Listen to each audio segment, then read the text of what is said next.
demain, le quart d'heure lyonnais, toute l'actualité chaque matin. Parce que Lyon demain se dessine aujourd'hui, voici l'essentiel de l'actualité en ce mercredi. Nous sommes le 30 septembre. Les taux d'incidence et de positivité restent à des niveaux élevés dans le Rhône en ce qui concerne l'épidémie de Covid-19. 14 personnes ont d'ailleurs été testées positives dans un abattoir à Bourg-en-Bresse. Encore des cas positifs Covid-19 également à l'Asvel féminin avec des conséquences sur le calendrier sportif. Plusieurs joueurs du Loup ont également été encore testés positifs. Un agent administratif des Hospices civils de Lyon s'est suicidé à son domicile. Le syndicat Sud Santé met en cause les pressions subies par cette salariée en difficulté au travail. Après le suicide de Douma, cette étudiante transgenre à Montpellier mercredi dernier, plus de 200 jeunes se sont rassemblés hier devant le Crous de Lyon. Lyon demain, le quart d'heure lyonnais, toute l'actualité chaque matin. Gérald de Bouchon. Bonjour à tous et bienvenue dans ce quart d'heure lyonnais. Une autopsie va être pratiquée aujourd'hui sur le corps de Victorine, cette étudiante de 18 ans qui avait disparu depuis samedi soir. Le corps avait été retrouvé dans un ruisseau à Villefontaine lundi matin. Le médecin légiste qui a procédé à un examen visuel du corps n'a pas pu déterminer les causes du décès. L'enquête s'annonce compliquée en raison de l'absence d'indices retrouvés sur place. L'enquête ouverte porte sur des faits d'enlèvement, séquestration et homicide volontaire. Les enquêteurs envisagent donc l'enlèvement de Victorine avant que son corps ne soit abandonné dans ce ruisseau, dans une zone boisée, difficile d'accès, bien plus tard dans la nuit. Une cinquantaine d'enquêteurs sont mobilisés sur cette affaire, notamment dans le cadre d'une vaste enquête de voisinage. Victorine Dartois résidait à Villefontaine, elle était étudiante à Saint-Priest. Elle venait d'entamer un BTS au lycée Condorcet. Une cellule d'aide et d'écoute a d'ailleurs été déployée auprès des élèves et des personnels affectés par le drame. Lyon demain, un site internet, du son, de l'image, un média complet pour les Lyonnais qui font avancer la ville. Les taux d'incidence et de positivité restent à des niveaux élevés dans le Rhône. 220 cas de Covid-19 pour 100 000 habitants, 11,5% pour ce qui concerne le taux de positivité. Dans la semaine glissante du 20 au 26 septembre, la gravité des cas de Covid-19 s'avère préoccupante ces derniers jours dans le département. 4 nouveaux décès entre lundi et mardi. Le nombre de patients décédés à l'hôpital est ainsi passé à 20 en une semaine. 727 patients décédés à l'hôpital depuis le 1er mars. Le nombre de patients hospitalisés en réanimation reste stable avec 68 patients, mais 8 nouvelles admissions en 24 heures. Le fort taux d'occupation des lits est signalé également. Aucune intervention toutefois n'a été déprogrammée pour le moment aux Hospices civils de Lyon, aux HCL où 15% des urgences relèvent du Covid-19 en ce moment. Le transfert de patients Covid-19 du Rhône vers l'Île-de-France n'est toujours pas d'actualité. 14 personnes testées positives dans un abattoir à Bourg-en-Bresse. C'est la société Tropal à Bourg qui est concernée. 14 personnes du service commercial ont contracté le virus, nécessitant la mise à distance des employés de cette unité. La direction leur a demandé de rester en télétravail plusieurs jours. La contamination n'a pas atteint le reste de l'entreprise, notamment les ateliers. Encore des cas positifs Covid-19 à l'Asvel féminin. L'ensemble du club lyonnais, joueuses, staff technique, médical et administratif, a été placé en isolement depuis une semaine. Il espérait reprendre ce mercredi, mais les tests effectués hier ont révélé de nouveaux cas positifs. La Ligue féminine de basket avait pris la décision le jeudi 24 d'annuler l'ensemble de la première journée du championnat prévue ce samedi, dont le déplacement à Charnel et Mâcon pour les Lyonnes. Plusieurs joueurs du Loup ont été aussi testés positifs. C'est la 3e fois que le club lyonnais est confronté au virus. En conséquence, les entraînements collectifs ont été annulés jusqu'à nouvel ordre. Le Loup doit se contenter de séances par petits groupes afin de préserver la santé des joueurs. Pour l'instant, le choc au sommet prévu contre Bordeaux samedi prochain 15h15 au Matmut Stadium de Gerland est maintenu. Mais les joueurs du Loup vont être testés à nouveau aujourd'hui et vendredi, veille du match. Lyon demain, la radio lyonnaise a écouté partout dans le monde. Un agent administratif des Hospices civils de Lyon s'est suicidé à son domicile. Le syndicat Sud Santé met en cause des pressions subies par cette salariée en difficulté au travail. Une enquête a été ouverte. Employée au groupement hospitalier Lyon-Est, la défunte rencontrait des difficultés avec son employeur depuis de nombreuses années, affirme le syndicat.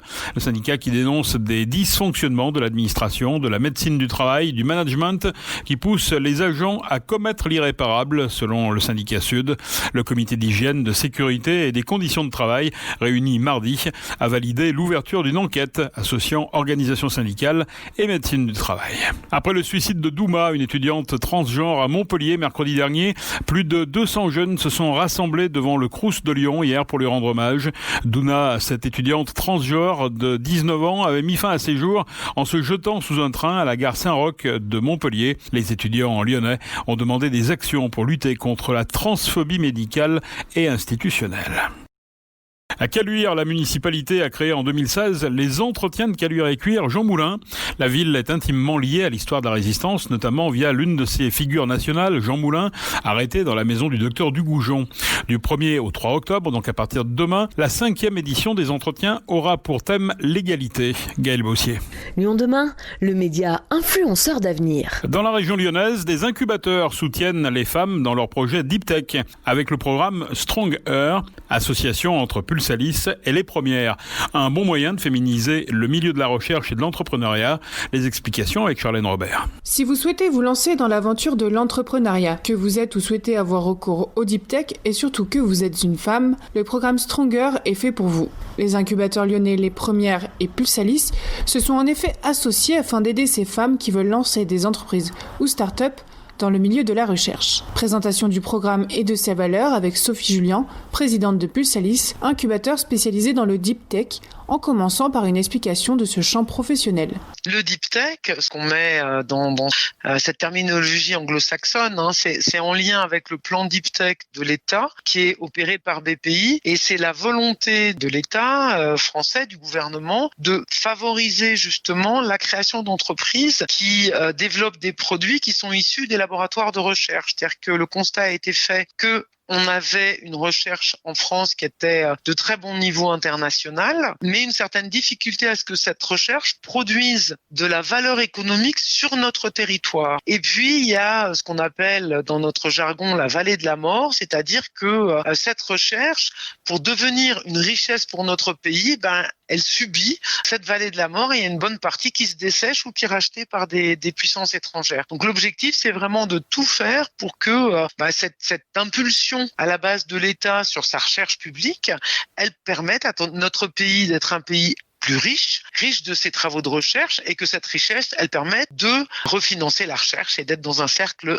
vertueux. La jeunesse de ce programme part d'un constat. Quel est-il ? Le constat aujourd'hui qu'on fait, c'est que après avoir créé 80 startups, ou un peu plus de 80 startups, on s'est rendu compte que ces startups étaient genrées, c'est-à-dire que on a très peu de chefs d'entreprise qui sont des femmes et on a aussi très peu dans les équipes dirigeantes de femmes. Ça nous a paru problématique, d'autant plus que moi je suis une femme et que je connais les difficultés pour les femmes et donc on a souhaité à Pulsalis et plus largement dans le consortium Deep Tech dont je suis chef de file, c'est-à-dire Pousse à Lyon-Saint-Étienne avec d'autres incubateurs, on a souhaité mettre en place des dispositifs pour aider les femmes, qu'elles soient chercheurs ou entrepreneurs, qui ont envie de créer une entreprise. Comment est née l'idée d'un partenariat avec Les Premières et quel est l'objectif de cette association d'incubateurs ? Les Premières sont un incubateur féminin qui a fait un énorme travail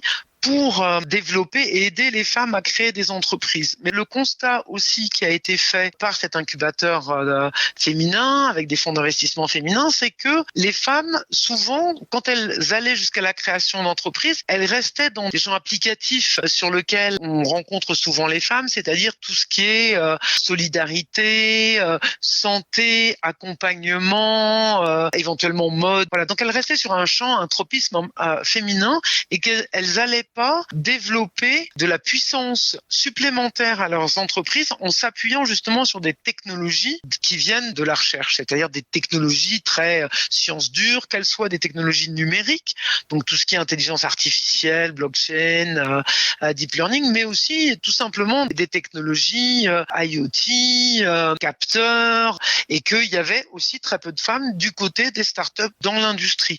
Donc elles ont fait ce constat. Nous, on a fait le constat que nos startups très technologiques manquaient de talent féminin et donc à nous deux on s'est dit on peut s'aider mutuellement, c'est-à-dire que les premières peuvent nous aider à mettre le pied à l'étrier de femmes, de les aider à s'oser devenir entrepreneurs dans ces domaines-là et de l'autre côté leurs femmes entrepreneurs qu'elles ont elles et qu'elles incubent peuvent s'oser à aller chercher des technologies, parler avec des chercheurs, aller dans ce monde un peu peut-être qui fait peur, un peu hermétique éthique qu'est la recherche publique. Donc l'objectif, il est bien qu'on s'aide mutuellement pour ensemencer la culture technologique et sciences dures du côté de l'incubateur féminin et de l'autre côté, fertiliser l'incubateur Deep Tech avec des profils féminins. De quelle manière les deux incubateurs vont aider ces femmes par le biais du programme ? Nous, côté Pulsalis, donc si c'est plutôt des femmes qui sont côté recherche, qui viennent avec une technologie, nous on a du recrutement dans notre incubateur au fil de l'eau, donc il suffit qu'elles frappent à la porte en disant j'ai une technologie, est-ce que vous pouvez m'aider ? Et donc on construira le programme en partenariat avec les premières.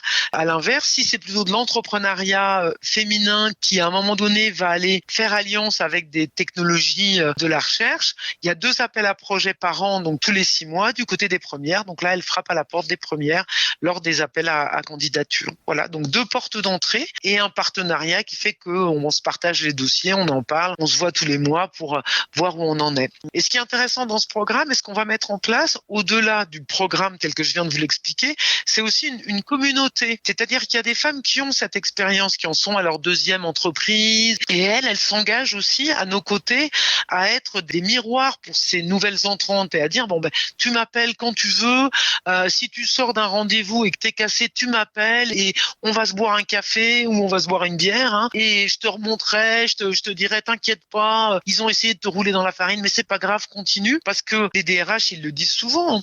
Un homme, on lui propose un poste, il dit ah oui super. Une femme, elle dit oh est-ce que je vais réussir. Un homme, s'il a 45% des compétences, il dit oui j'y vais. Une femme, si elle a 95% des compétences, elle dit il m'en manque 5. On aura réussi quand on aura plein de femmes nulles qui auront essayé. Je dis souvent, le jour où je verrai un poste important, une femme nulle, je me dirai ça y est, on tend vers la parité. C'était Sophie Julien, présidente de l'incubateur lyonnais Pulsalis, qui s'est associée avec les premières afin de créer le programme Stronger, dans le but d'aider les femmes à lancer leurs entreprises dans le milieu du deep tech. Merci Charlène. Le dernier hommage à Pierre Troisgros à Roanne, la cérémonie religieuse a été ponctuée de vibrants témoignages rappelant que le chef triplement étoilé était un homme simple, jovial et sérieux qui a su faire évoluer la gastronomie pour respecter le vœu de son père. Michel Troisgros a demandé aux 150 invités qui avaient pris place dans l'église et aux nombreuses personnes présentes à l'extérieur de chanter un banc bourguignon que Pierre Troisgros avait l'habitude de chanter lors des grandes occasions. C'est la fin de ce quart d'heure lyonnais. Merci de l'avoir suivi. On se retrouve demain, même heure, même antenne. Excellente journée, mais restez prudents.